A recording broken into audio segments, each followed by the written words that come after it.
మన దేశంలోని పురాతన కాలంలో వేల ఏళ్ల క్రితం నిర్మించిన భారీ హిందూ దేవాలయాలను ఆ తర్వాత పాలించిన ముస్లిం పాలకులు ధ్వంసం చేశారు. దేశంలోని ఎన్నో వాస్తు శిల్పకళలతో కూడిన ఆలయాలు నామరూపాలు లేకుండా పోయాయి.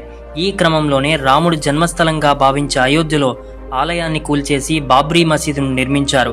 అటు వారణాసిలో కాశీ విశ్వనాథ స్వామి ఆలయాన్ని పడగొట్టి జ్ఞానవాపి మసీదును కట్టారని హిందూ సంఘాలు ఏళ్లుగా వాదిస్తూ ఉన్నాయి. వీటితో పాటు మధురలో శ్రీకృష్ణుడి జన్మస్థానంగా భావించే ప్రాంతంలో షాహీ ఈద్గా మసీదును నిర్మించారు. వందల ఏళ్ల నాటి అయోధ్య సమస్య సుప్రీంకోర్టు తీర్పుతో ముగిసిపోయింది. తర్వాత వారణాసి జ్ఞానవాపి మసీదు, మధుర షాహీ ఈద్గా మసీదుల వైపు దేశంలోని హిందువుల దృష్టి పడింది.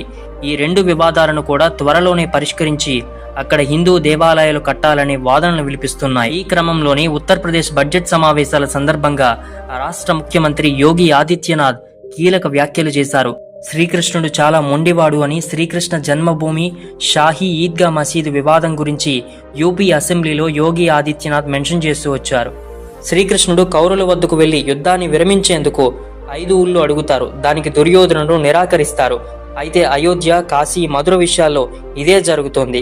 శ్రీకృష్ణుడు 5 గ్రామాలను అడిగాడని, కానీ భారతీయ హిందువులు మాత్రం న్యాయంగా అయోధ్య, కాశీ, మధుర ఈ 3 ప్రాంతాలను మాత్రమే అడుగుతున్నామని యోగి మెన్షన్ చేశారు. శ్రీకృష్ణుడి జన్మస్థానంగా చెప్తున్న కత్రకేశవదేవ్ ఆలయాన్ని శ్రీకృష్ణుడు జన్మించిన కారాగారం చుట్టూ నిర్మించినట్లు కొంతమంది హిస్టోరియన్స్ చెబుతూ ఉన్నారు. శ్రీకృష్ణుడు తల్లిదండ్రులైన దేవకి వసుదేవులను దేవకి సోదరుడైన కంసుడు అక్కడే బందీలుగా ఉంచాడని, అక్కడ శ్రీకృష్ణుడు పుట్టాడని చెబుతూ ఉంటారు. ఈ టెంపుల్ ని 6వ శతాబ్దంలో వజ్రనాభుడు నిర్మించారని, ఆ తర్వాత ఆలయాన్ని కాలక్రమేణా అనేక సార్లు తిరిగి నిర్మించారని చరిత్ర చెబుతూ ఉంది.